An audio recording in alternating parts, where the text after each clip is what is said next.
You have bid bond, performance bond, maintenance bond, payment bonds.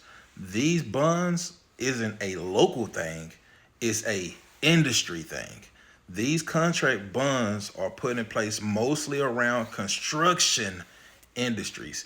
That could be local, federal, state. It don't matter. If you around the construction industry or looking at contracts around the construction industry, it's most likely that you can have a bond put in place.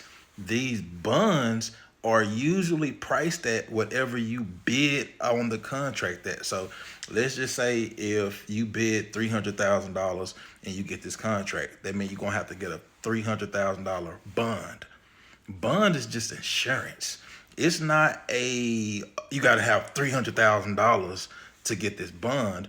When you have a $300,000 bond, if you was just to simply go to the SBA and have them to back up your bond, you're most likely your insurance will probably cost you for the life of that contract, let's say $6,000 or something like that. That's just regular insurance payment because you're looking at paying $6,000 throughout the year. That's your business insurance probably being like $500 a month. It's just regular business insurance. But for the person who said that, they probably just don't know. They probably looked at a local contract, saw that that specific contract had a bond, and maybe that person associated local contracts with having to have bonds when simply it's just depending on whatever industry that you're in, and that same industry is going to have a bond no matter if it's local. Like I say, it don't matter if it's local, federal, whatever it is. It's just those industries. There are certain industries that just you have to have bonds. Just like as a freight brokers have to have surety bonds.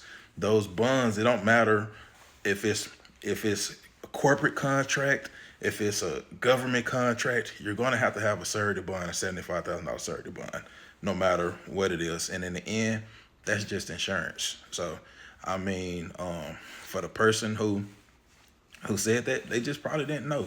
And people do contract because I mean, me personally, I like local contracts. you know, I can actually build a relationship with the people I'm getting a contract with. And you don't have to consistently bid on contracts. So other people like to go for contracts in other places where they always bidding on contracts. That's them. Me, I have my method. And to be honest, how do I feel about these other people? I don't feel nothing, man. People teach what they teach because the experience that they had. If they had a success doing something one way, they gonna feel like other ways probably is harder or didn't work for them or whatever. And it's probably the same way with me when I say I don't really like SAM.gov.